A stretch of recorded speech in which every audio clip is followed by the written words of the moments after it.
ఈ 5 సంవత్సరాలుగా ఒక ప్రధాన అర్చకుడిగా, వంశపారంపర్య ప్రధాన అర్చకుడిగా, ఆగమ సలహాదారుగా మా పెద్దలు చూపిన ద్రోవలో నేను నడుస్తూ స్వామివారికి ఎటువంటి అసౌకర్యం కలగకుండా ఆరాధనలు జరగడంలో నేను చాలా ప్రత్యేకమైన శ్రద్ధ వహించి ఏదైనా అపచారం జరిగినప్పుడు అది అధికారుల దృష్టికి తీసుకువెళ్ళి దానిని సరిచేయడానికి వాళ్లకు సరైన సలహాలు ఇచ్చి స్వామివారిని ప్రసన్నం చేసుకోవడం కోసం ఎంతో ప్రయత్నం చేశాను. మనకు అన్నం పెట్టే దేవుడికి మనం శుచిగా, శుభ్రంగా, తాజాగా ప్రసాదాలు తయారు చేసి స్వామివారికి నివేదన చేయడం అనేది మనం భక్తులు ఎన్నో జన్మల్లో చేసుకున్న మహాపుణ్యం. కానీ అందులోనే కల్తీలు జరగడం, స్వామివారికి సరైన వేళల్లో సరైన పరిమాణాల్లో స్వామివారికి నైవేద్యం కాకపోవడం అనేది చాలా విచారకరమైన విషయం. అందులోనూ ఆగమశాస్త్ర ప్రకారంగా ఆవుకు ఆగమ కార్యక్రమాల్లో ఎంతో విలువైన స్థానం ఉంది. గోక్షీరం కానీ, ఆవు పాలతో స్వామివారికి అభిషేకం జరుగుతుంది. సుప్రభాతంలో ఏకాంత సేవలో నివేదన జరుగుతుంది. ఆవు పెరుగుతో స్వామివారికి దధ్యోదనం మొదలైన ప్రసాదాలు తయారు చేసి నైవేద్యం పెడతాము. ఉత్సవాల అభిషేకాల్లో గోదధ్యి వాడతాము. గోఘృతం అనేది స్వామివారికి నైవేద్యాల్లో, అన్నప్రసాదాల్లో, పణ్యారాలనే లడ్డు, వడ మొదలైన ప్రసాదాల్లో వాడతాము. అలాగే గోమూత్రం కానీ, గోమయం కానీ, యాగశాలను కానీ, ఆలయాన్ని కానీ శుద్ధి చేయడానికి వాడతాము. అటువంటి పవిత్రమైన గోవు యొక్క ఘృతాన్ని కల్తీ చేయడం అనేది అది స్వామివారికి మనకు జీవితాన్ని ఇచ్చే స్వామివారికి ఇటువంటి అపచారం జరగడం అనేది చాలా విచారకరమైన విషయం. ఇవన్నీ చూసే పాపం కూడా మనం చేశామా అనిపిస్తుంది ఒక్కొక్కసారి. దీన్ని ఎన్నోసార్లు అప్పటి ఈఓ గారికి, చైర్మన్ గారికి దృష్టికి తీసుకెళ్ళి ఇలా ప్రసాదాల నాణ్యత సరిగ్గా లేదు, ముందులాగా లేదు, ప్రసాదాల పరిమాణాలు స్వామివారికి సరిగ్గా నివేదన కావడం లేదు, సరైన ఆగమ ఉక్తమైన కాలాల్లో స్వామివారికి నైవేద్యాలు జరగడం లేదని ఎన్నోసార్లు దృష్టికి తీసుకెళ్ళాం. కానీ లాభం లేకపోయింది. దీనికి మరొక కారణం నాది ఒంటరి పోరాటం అయిపోయింది. నాకు ఈ విషయాల్లో సహకరించేదానికి నా తోటి అర్చకులు ఎవరూ కూడా వారి వారి వ్యక్తిగత కారణాల వల్ల ముందుకు రాలేదు. ప్రధాన పరిచారకులైన వాళ్ళు రాలేదు. కాబట్టి ఇది ఈ 5 ఏళ్ళు నిరభ్యంతరంగా ఈ మహాపాపం జరిగిపోయింది. ఒక సైంటిస్ట్గా ఈ నెయ్యి యొక్క పరీక్షల యొక్క ఫలితాలు కూడా నేను చూశాను, ల్యాబ్ రిపోర్ట్స్ చూశాను. ఇందులో కూడా వెజిటబుల్ ఫ్యాటు, అనిమల్ ఫ్యాటు, జంతువుల యొక్క కొవ్వు పదార్థం, స్థావరాల యొక్క, జంగమాల యొక్క కొవ్వు పదార్థాలు కలిసినట్టుగా ల్యాబ్ రిపోర్ట్ను చూశాను. పరిశుద్ధమైన ఆవు పాలతో తయారు చేసిన నెయ్యిలో అది స్థావరమైనా కానీ, జంగమమైనా కానీ కొవ్వు పదార్థాలు కలవడానికి వీలు లేదు. అది ఇంప్యూరిటీస్ కింద లెక్క వస్తుంది. ఇప్పటి ప్రభుత్వం పదవికి రాగానే తిరుమలను ప్రక్షాళన చేస్తామని తిరుమలలోనే ముఖ్యమంత్రి గారు సెలవిచ్చారు. దానికి తగినట్లు ఎన్నో చర్యలు తీసుకున్నారు కూడా. ఇది అనుకోకుండా బయటపడిన విషయం. దీనికి కూడా పరిహారంగా కర్ణాటక డైరీ నుంచి నందిని మార్కు నెయ్యిని, శుద్ధమైన ఆవు నెయ్యిని మళ్ళీ కొని స్వామివారికి ప్రసాదాలు తయారు చేయించడానికి ప్రభుత్వం నిర్ణయం తీసుకుంది. చాలా హర్షణీయమైన విషయం.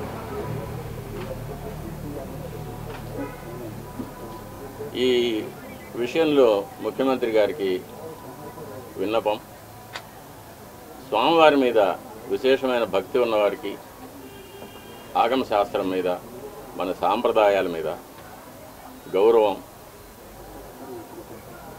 ఉన్నవారికి తిరుమలలో సేవ చేయడానికి అవకాశం కల్పించవలసిందిగా కోరుతున్నాను. ఆచార పరమో ధర్మ ధర్మస్య ప్రభు అచ్యుత అని గీతలో కృష్ణ పరమాత్మ చదివించారు.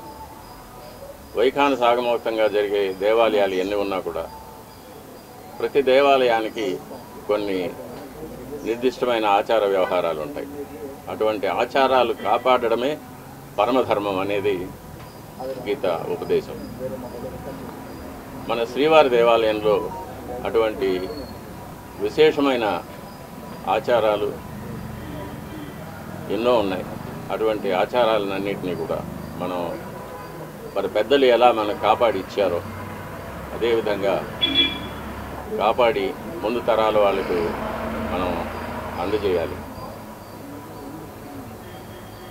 ఈ నెయ్యి కల్తీ మీద సరైన విచారణ జరిపించాలి, చర్యలు తీసుకోవాలి. ఇటువంటి విషయాలు నేను అధికారుల దృష్టికి, చైర్మన్ దృష్టికి తీసుకెళ్ళడం వల్ల నాకు వాళ్ళ వద్ద చెడ్డ పేరు వచ్చింది. అందువల్ల నన్ను చాలా హింసలు పెట్టారు. ఎన్నో చట్టవిరోధమైన ఎన్నో కేసులు నా మీద బనాయించి నన్ను కోర్టుల చుట్టూ తిప్పారు, ఇప్పుడు తిప్పుతున్నారు. వీటన్నిటిని కూడా ముఖ్యమంత్రి గారు గమనించి సరిచేయవలసిందిగా కోరుతున్నాను.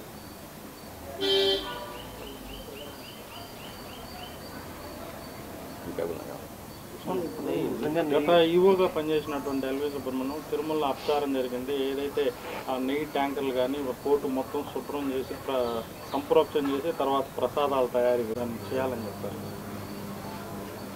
వైఖాన సాగమ శాస్త్ర ప్రకారంగా తిరుమలలో అపచారాలు జరిగితే వాటికి ఎన్నో విధాలైన శుద్ధీకరణ కార్యక్రమాలు చెప్పబడి ఉంది. లఘు సంప్రోక్షణాలను కానీ, జల సంప్రోక్షణాలను కానీ, పూర్తిగా పుణ్యావాచనం మాత్రం చేయడం కానీ, లేక మహాసంప్రోక్షణలు చేయడం కానీ, ఆయా అపచారాల యొక్క పరిమితిని బట్టి, ఆయా అపచారాల యొక్క లక్షణాలని బట్టి దాన్ని ఆగమ శాస్త్రం నిర్ణయిస్తుంది. దీనికి మనం ఆగమ శాస్త్ర నిపుణుల వద్ద అభిప్రాయం తీసుకోవాల్సి ఉంటుంది. కానీ ఇప్పుడు ఉన్న ఆగమ సలహాదారుల కమిటీ అనేది పూర్తిగా తిరుమల తిరుపతి దేవస్థానం ఉద్యోగులతో కూర్చబడింది కాబట్టి వారికి ఒక స్వతంత్రమైన అభిప్రాయం ఇచ్చే ధైర్యం లేదు. కాబట్టి దీన్ని బయటి రాష్ట్రాల నుంచి కానీ, మన రాష్ట్రంలోని వివిధ దేవాలయాల నుంచి కానీ, వైఖాన సాగమ శాస్త్రంలో సరైన అనుభవం, విద్య ఉన్న వారి చేత మనం వారితో సంప్రదించి మనం దీనికి శుద్ధీకరణ చర్యలు చేపట్టవలసి అవసరం ఎంతైనా ఉంది. స్వామి, ఇది నెయ్యి టెస్ట్కి పంపించింది జూలై 17. జూలైలో వచ్చిన నెయ్యిని టెస్ట్కి పంపించారు. అప్పటికి ప్రభుత్వం కూడా మారిపోయింది. ఇప్పుడున్న ప్రభుత్వం ఉంది. అప్పుడు వచ్చిన నెయ్యిని టెస్ట్కి పంపించారు. దీనికి సంబంధించి మీరు ఏమంటారు? అది నాకు ఆ వివరాలన్నీ తెలీదు. నేను చూసిన ల్యాబ్ రిపోర్ట్ దాని మీద వచ్చిన వార్తల మీద నేను స్పందిస్తున్నాను. కానీ నెంబర్లు కూడా 2 రకాలుగా ఉన్నాయి. రెండింటి కూడా పోలిక లేదని చెప్తున్నారు. దీని ఏమైనా మీరు గుర్తించారా? టీటీడీ ఆఫీషియల్స్ ఏమైనా మాట్లాడారు? ఎవరు ఏ ప్రభుత్వం అయినా కానీ, ఏ అధికారి అయినా కానీ స్వామివారికి ఆగమోక్తంగా జరగవలసిన కార్యక్రమాలు, పూజలు, అభిషేకాలు, అలంకారాలు, ఆరగింపులు ఇవన్నీ కూడా శాస్త్రోక్తంగా జరిపే వరకు ఎటువంటి విమర్శలు ఉండవు, భక్తులకు ఎటువంటి బాధ ఉండదు. కాబట్టి ఎవరు వచ్చినా కూడా స్వామివారు మనకందరికీ అధికారి అని, స్వామివారిని తృప్తిపరచడం వల్ల మనమందరం క్షేమంగా ఉంటామనే ఒక నమ్మకంతో మన సనాతన ధర్మం మీద ఉన్న నమ్మకంతో మనం నడుచుకుంటే అందరూ క్షేమంగా ఉంటాము. ఇందులో ప్రభుత్వం ఈ ప్రభుత్వము ఆ ప్రభుత్వం అనేదో లేకపోతే దీనివల్ల ఎవరు లాభపడతారు ఎవరు నష్టపడతారు అనేది విషయం కాదు. ఇది లౌకికమైన విషయం కాదు, ఇది దైవికమైన విషయం, ఆగమ శాస్త్ర సంబంధమైన విషయం. కాబట్టి ఆ సంబంధంగానే నేను కూడా ఈ విషయంలో నేను మాట్లాడుతుంటాను. సో గతంలో మీరు స్వామివారికి నివేదనలు సరిగ్గా చేయటం లేదని చెప్పి ఆరోపించారు. ప్లస్ గత 5 ఏళ్ళలో కూడా అధికారులకి పాలక మండలి దృష్టికి కూడా తీసుకెళ్లాను, అయినా ఇలాంటి చర్యలు తీసుకోలేదన్నారు. ఇప్పుడు ప్రభుత్వం మారాక స్వామివారికి నివేదనలు సక్రమంగా జరుగుతున్నాయి. నేను గత ప్రభుత్వం నా పైన చేసిన కొన్ని కోర్టు కేసుల వల్ల నేను ఆలయానికి దూరంగా ఉండవలసి వచ్చింది. అంటే ప్రధాన అర్చక పదవికి దూరంగా ఉండవలసి వచ్చింది. నేను ప్రధాన అర్చకుడిగా చేయవలసిన నా కార్యక్రమాలు నేను చేయకుండా నన్ను నిలిపివేశారు. కాబట్టి ఇప్పుడు ఎలా జరుగుతున్నది అనేది ఇప్పుడున్న ప్రధాన అర్చకులు ఆగమ సలహాదారులు వాళ్ళు చూసుకోవాల్సిన వాళ్ళ యొక్క కైంకర్యాలు అవి. గతంలో మీ అభ్యంతరాలు ఎవరు పట్టించుకోలేదు స్వామి? ఎన్నోసార్లు ఇది దృష్టికి తీసుకువచ్చాను, ఈఓ గారి దృష్టికి, చైర్మన్ గారి దృష్టికి, కానీ ఎవరు దీన్ని పట్టించుకోలేదు. కాబట్టి అది అలాగే జరుగుతూనే వచ్చింది. దాన్ని చూసి బాధపడటం తప్ప నేను ఇంకేమీ చేయలేకపోయాను. దీనివల్ల నేను చాలా ఇబ్బందులు పడాల్సి వచ్చింది. అయినా పర్వాలేదు, మా స్వామి కోసం నేను ఇది చేస్తున్నాను. మా స్వామి తృప్తిగా నైవేద్యాలు స్వీకరించి ప్రసన్నుడుగా ఉండి భక్తులను అనుగ్రహిస్తే అంతే చాలు. నా ఇబ్బందులు అది నాకు దాని గురించి నాకు ఎటువంటి కష్టం లేదు. గతంలో శ్రీవారి ఆలయం పైన విమానం వస్తే రాష్ట్రానికి దేశానికి అపచారం అని చెప్పి మీరు చెప్పారు, పాలకులకు కూడా ఇబ్బంది అన్నారు. ఇప్పుడు శ్రీవారి ఆలయంపై విమానాలతో నిత్యకృత్యంగా మారుతుంది. దీనివల్ల కూడా రాష్ట్రంలో ఇప్పుడు విజయవాడలో జరిగిన కొత్త కావచ్చు ఇలాంటివన్నీ సంభవిస్తుంది అనుకుంటారు. ఇది నా పరిధిలో ఏదైనా అపచారం జరిగినప్పుడు దాన్ని అధికారుల దృష్టికి తీసుకువెళ్ళడం ఒక్కటే ఒక అర్చకుడిగా ఒక భక్తుడిగా నా కర్తవ్యం. అది దాని మీద చర్యలు తీసుకోవాల్సింది దానికి సంబంధించిన అధికారులు కానీ ప్రభుత్వాలు కానీ వారి యొక్క కర్తవ్యాలు అవి. దాని గురించి నేనేమి చెప్పలేను. మీరు కోర్టులో కూడా తవ్వకాలు జరిగాయని కూడా చెప్పారు సార్, దాని మీద ఏమన్నా? ఇప్పుడు కోర్టులో సమాచారం లేకుండానే తవ్వకాలు జరిగాయనేసి గతంలో కూడా మీరు చెప్పారు. పింక్ డైమండ్ కూడా ఒకటి కనిపించలేదని చెప్పారు. వీటికి సంబంధించి ఇప్పటివరకు మీరు దాని మీద ఏమన్నా ఇప్పుడు మీరు కైంకర్యాల్లో లోపాలు జరిగినాయి అంటున్నారు కదా, ఎటువంటి కైంకర్యాల్లో ఏ లోపాలు జరిగినాయి స్వామి? చెప్పాను కదా, ఇదే ప్రసాదాల్లో కల్తీ జరగడం అనేది ఒకటి. అది ప్రసాదాలు తిన్నప్పుడు కానీ ప్రసాదాలు చూసినప్పుడు కానీ అది ప్రతి భక్తుడికి అర్థమైపోతుంది. ఇందులో ముందు ఉన్న సువాసన లేదు, రుచి లేదు, పవిత్రత లేదనేది. అలాగే అన్నప్రసాదాల్లో కూడా ఈ కల్తీ నెయ్యి వాడి పొంగలు, చక్కెర పొంగలి, సీర మొదలైన వాటిలో కూడా ఇది కలిపి ఉన్నారు. ఇది స్వామివారికి మా చేతులతోనే నైవేద్యం చేయవలసిన దురదృష్టం కూడా మాకు ఏర్పడింది. అది కాకుండా నైవేద్యాలు జరగడానికి స్వామివారికి ఏ ఏ వేళల్లో నైవేద్యాలు చేయాలనేది ఆగమ శాస్త్రం నిర్ణయిస్తుంది. దాని ప్రకారం కూడా ఒక్కొక్కసారి జరగడం లేదు. నైవేద్యం చేయవలసిన సమయాన్ని కూడా కుంచించి 10 నిమిషాల్లో అయిపోవాలి, 15 నిమిషాల్లో అయిపోవాలి అనేది అర్చకుల మీద ఒక ప్రెషర్ పెట్టడం, త్వరగా ముగించమని చెప్పి వాళ్ళని తరమడం, ఇవన్నీ కూడా జరుగుతూ ఉన్నాయి. ఇవన్నీ కూడా స్వామివారికి జరిగే అపచారాల కిందకే. సేవల్లో ఏమన్నా లోపాలు గుర్తించారా స్వామి? స్వామివారి చేసేటువంటి సేవల్లో నేనున్నంత వరకు ఎటువంటి లోపాలు లేకుండానే చూసుకున్నాను. ఏదైనా అపచారాలు ఉంటే నేను అధికారుల దృష్టికి తీసుకువెళ్ళాను. ఇప్పుడు ఎలా జరుగుతుందో నాకు తెలియదు. నాణ్యతలోనైనా స్వామి పరిమాణాల్లో కూడా ఏమైనా తేడా గుర్తించారా మీరు? పరిమాణాల్లో కూడా మనం కోవిడ్ వచ్చినప్పుడు దాన్ని సగానికి సగం తగ్గించాము, వినియోగం తక్కువ, భక్తులు లేరని చెప్పి. అది కూడా ఒక తప్పే. అప్పుడు కూడా నేను అబ్జెక్ట్ చేశాను. స్వామివారికి ఎంత పరిమాణంలో ప్రసాదాలు తయారు చేసి నైవేద్యం పెట్టాలనేది ఆగమ శాస్త్రం నిర్ణయిస్తుంది. స్వామివారి యొక్క పరిమాణాన్ని బట్టి, దేవాలయం యొక్క పరిమాణాన్ని బట్టి ఇంత ప్రసాదం స్వామివారికి నైవేద్యం చేయాలనేది ఆగమ శాస్త్రం నిర్ణయిస్తుంది. దాన్ని దిట్టం అంటారు. ఆ దిట్టం ప్రకారమే చేయాలి. దానికన్నా ఎక్కువ చేయడానికి ఎటువంటి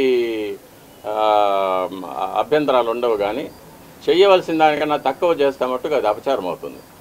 అది మొన్నటి వరకు కూడా అలాగే జరుగుతూ వచ్చింది. దాన్ని చాలాసార్లు నేను అధికారుల దృష్టికి తీసుకెళ్ళాను. ఈఓ గారు దాని మీద స్పందించలేదు. అది అలాగే జరుగుతూనే ఉండింది. ఇప్పుడు ప్రభుత్వం స్పందించి స్వామివారికి ప్రసాదాలు అనేకంగా తయారు చేసి, నాకు తెలిసినంత వరకు మేము కైంకర్యం చేసేటప్పుడు గరుడ సేవ నాడు బంగారు వాకిలి వరకు సుమారుగా ఒక 100 గంగాళాలు ప్రసాదం నైవేద్యం పెట్టేవాళ్ళం. కాబట్టి దానికి అప్పర్ లిమిట్ అనేది లేదు. ఇంతకన్నా ఎక్కువ చేయకూడదు అనేది ఎప్పుడు లేదు. కానీ తక్కువ చేయడం మట్టుకు అపచారం అవుతుంది. దాన్ని ప్రభుత్వం దృష్టికి తీసుకెళ్తున్నాము. అది దిట్టం ప్రకారం స్వామివారికి ఏ వేళలో ఎంత ప్రసాదం నైవేద్యం చేయాలనేది దాన్ని తయారు చేసి శుచిగా, శుభ్రంగా, తాజాగా తయారు చేసి స్వామివారికి నైవేద్యం పెడితే స్వామి ఎప్పుడు ప్రసన్నులు అవుతారో అప్పుడు భక్తులకు అందరికీ కూడా మంచి జరుగుతుంది. రాష్ట్రము, దేశం సుభిక్షంగా ఉంటుంది. ఎట్లాగైతే సూర్యుడు తన కిరణాలతో నీటిని ఆవిరిగా తీసుకొని వర్షంగా మనకి ఇస్తాడో, అలాగే మనం నైవేద్యం పెట్టే ప్రసాదాల నుంచి సారాన్ని భగవంతుడు గ్రహించి మనకు అనుగ్రహంగా వరాలుగా ఇస్తారని చెప్పేది ఆగమ శాస్త్రంలో చెప్పబడిన సమాచారం అది. కాబట్టి మనం పూర్తి నమ్మకంతో భగవంతుడు అక్కడ ఏం చేసి ఉన్నారు, ఆయనకు మనం భక్తితో నైవేద్యం పెడుతున్నాము, ఇది మన అదృష్టమని తలుచుకుంటూ స్వామివారికి మనం నైవేద్యం పెట్టినప్పుడు స్వామివారు తప్పకుండా స్వీకరిస్తారు. స్వామివారు ఎప్పుడు ప్రసన్నం అవుతారో మనకందరికీ కూడా మంచి జరుగుతుంది. రాష్ట్రం సుభిక్షంగా ఉంటుంది. ఇటువంటి అవాంతరాలు, అతివృష్టి, అనావృష్టి, కరువు, కాటకాలు, యుద్ధ భయం, చోర భయం, రోగ భయం ఇవన్నీ లేకుండా దేశం క్షేమంగా ఉంటుంది. అంటే పదార్థాల్లో కూడా ఏమైనా తగ్గినాయా? మార్పు చేశారు స్వామివారికి సమర్పించే నైవేద్యాలు, అదే దిట్టం తగ్గించారు. పరిమాణమే కాకుండా ఆర్గానిక్ ఫుడ్ సంబంధించి వచ్చింది. ఆర్గానిక్ ఫుడ్ అనేది, తర్వాత మిల్లెట్స్, తృణధాన్యాలు స్వామివారికి నైవేద్యం పెట్టాలనేది కూడా 5 సంవత్సరాల ముందు మొదట నా దగ్గరికే వచ్చింది ఆ ఇష్యూ. అతను తయారు చేసి అతను పండించే అతనే నా దగ్గరికి వచ్చాడు, ఇవి స్వామివారికి నైవేద్యం పెట్టాలంటే నేను చెప్పాను, అయ్యా 100 సంవత్సరాలుగా వస్తున్న ఆచారాన్ని మార్చడానికి వీలు లేదు. అందులో స్వామివారికి బెస్ట్ ఆఫ్ ద బెస్ట్, ఉత్తమోత్తమైనది అది బియ్యం కానీ, నెయ్యి కానీ, బెల్లం కానీ, జీడిపప్పులు కానీ, బాదం పప్పులు కానీ ఏవైనా సరే మనం ఉత్తమోత్తమైనవి తయారు చేసి స్వామివారికి నైవేద్యం చేయాలి. ఇటువంటి స్వామివారి మీద ఒక ఎక్స్పెరిమెంట్ చేయడము, స్వామివారికి తృణధాన్యాలు నైవేద్యం పెట్టడము, స్వామివారికి ఆర్గానిక్ ఫుడ్ నైవేద్యం పెట్టడం అనేది శాస్త్రం ఒప్పుకోదు. ఇది అందుకే ఆచార పరమో ధర్మ అన్నారు. ఆచారం ఎలా వస్తూ ఉందో దాన్ని మనం కాపాడి దాని ప్రకారమే మనం నడుచుకోవాలి. కాబట్టి ఈ మార్పుకు నేను ఒప్పుకొని చెప్పాను అప్పుడే. అది కూడా మార్చాలి. అది కూడా మార్చి ముందు ఎలా జరుగుతుండేదో, 5 ఏళ్ళ ముందు ఎలా జరుగుతుండేదో అలాగే ఆ పద్ధతికే తీసుకున్నాం. అంటే ఇప్పుడు లడ్డుకుని ఆ నెయ్యి వాడారు, అన్నప్రసాదం కూడా అదే నెయ్యి వాడారా? అదే నెయ్యి వాడారు. స్వామి ఒక నిమిషము, ఎప్పుడు అంటే సీఎం గారిని కలుస్తారా? అంటే గతంలో మీరు స్వామికి సంబంధించి పోరాటాలు చేశారు, ఇబ్బందులు పడ్డారు, మీరే చెప్తున్నారు. ముఖ్యమంత్రి గారిని కలిసి, ఎందుకంటే ఆయనకు మీకు గతంలో మంచి సంబంధాలు ఉన్నాయి, నేరు కలిసి ఎప్పుడైనా సరే జరిగిన పరిస్థితులు, జరుగుతున్న పరిణామాలు, లేదంటే మీరు అధికారులకు ఏదైనా సరే ఫీడ్బ్యాక్ ఇవ్వడం, ఇవన్నీ మీరు ఎట్లా చేయబోతున్నారు? ఏంటి ఈ పోరాటం? తప్పకుండా నేను ఇప్పటి అధికారులు కలిశాను, ఈఓ గారిని, అడిషనల్ ఈఓ గారిని కలిసి చెప్పాను, నాకు 50 ఏళ్ళ అనుభవం ఉంది, నేను వంశపారంపర్య అర్చకుడిని, నేను మా తండ్రి గారు, తాతగారు కైంకర్యాలు చేసినప్పటి నుంచి చూస్తూ వచ్చా, నాకు ఏది చేయొచ్చు, ఏది చేయకూడదు, ఎంతవరకు చేయొచ్చు అనేది నాకు బాగా అనుభవం ఉంది. కాబట్టి నాకు అవకాశం ఇస్తే ఈ పాడైపోయిన అర్చక వ్యవస్థని, ఆలయ వ్యవస్థని రెండింటినీ కూడా నేను పాత పద్ధతికి నేను తీసుకురాగలనని చెప్పాను. ముఖ్యమంత్రి గారిని కూడా కలవడానికి ప్రయత్నం చేస్తున్నాను. ముఖ్యమంత్రి గారిని కూడా కలిసి నేను ముందుగా వారు ప్రభుత్వానికి రావడానికి శుభాకాంక్షలు చెప్పిన తర్వాత, ఇలా ఆలయంలో ఇలా జరిగింది 5 ఏళ్ళుగా, ఇటువంటి అంటే కొన్ని విషయాలు ఎవరికి తెలియదు కూడా, అటువంటి విషయాలు, కొన్ని అపచారాలు జరిగినవన్నీ కూడా చెప్పి వీటిని సరిదిద్దడానికి నాకు ఒక అవకాశం ఇవ్వాల్సిందని చెప్పి రిక్వెస్ట్ చేస్తాను. తప్పకుండా ముఖ్యమంత్రి గారు దీన్ని పరిశీలిస్తారనే నమ్మకం నాకు. మీరు 50 ఏళ్ళుగా పనిచేస్తున్నారని చెప్పారు స్వామి, ఇంతవరకు ఇటువంటి ఘటనలు ఎప్పుడు చోటు చేసుకున్నారా? ఎప్పుడూ లేదు. ఎప్పుడు స్వామివారి ప్రసాదాల్లో కల్తీ జరగడం అనేది ఇంతవరకు నాకు తెలిసి ఎప్పుడు ఈ 50 ఏళ్ళ అనుభవంలో ఎప్పుడు జరగలేదు. ఎప్పుడైనా కూడా నేను చిన్నప్పుడు కూడా తిరుమలకి వస్తే స్వామివారి దేవాలయం చుట్టూ నెయ్యి ఘమఘమలు ఎప్పుడు ఉండేది. నెయ్యి చేతితో తీసుకుంటే నెయ్యి అలా కారిపోతూ ఉండేది చేతి నుంచి. అంత రుచిగా అమృతంలాగా ఉండేది ప్రసాదాలు కానీ పణ్యారాలు కానీ.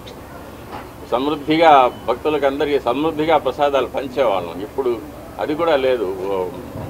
ఉదయం ఒక గంట సేపు అన్నప్రసాదాలు వస్తాయి, తర్వాత లడ్లో ఏదో పంచేస్తూ ఉన్నారు. అన్నప్రసాదాలు భక్తులకి అందరికీ కూడా చేరడం లేదు. కాబట్టి అన్నప్రసాదాలు సమృద్ధిగా తయారు చేసి స్వామివారికి నైవేద్యం చేసి భక్తులందరికీ కూడా రోజంతా కూడా స్వామివారి అన్నప్రసాదాలు చేరేటట్టుగా మనం. ఇప్పుడు మీరు నూతన ఇవ్వు అడిషనల్ ఇవ్వని కలిశానన్నారు కదా, వాళ్ళ దృష్టికి తీసుకెళ్లారా? ఈ అన్నప్రసాదాలు దిట్టాన్ని పెంచాలా, భక్తులందరూ కూడా కంప్లీట్ చేయాలి. అన్నప్రసాదాల విషయంలో కొలతలు తగ్గిపోయాయని చెప్పాను. చేసే సమయాలు మార్చేశారు.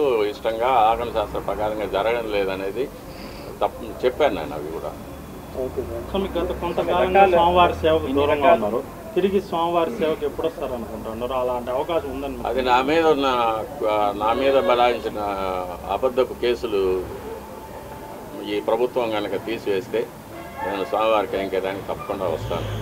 నన్ను ఈ వయసులో బాధ పెట్టడం అనేది వాళ్ళకి కూడా క్షేమం కాదు. ఆ ప్రభుత్వానికి, ఈ ప్రభుత్వం ముఖ్యమంత్రి గారు చెప్పారు, ఆ ప్రభుత్వంలో బనాయించిన తప్పుడు కేసులన్నింటినీ కూడా నేను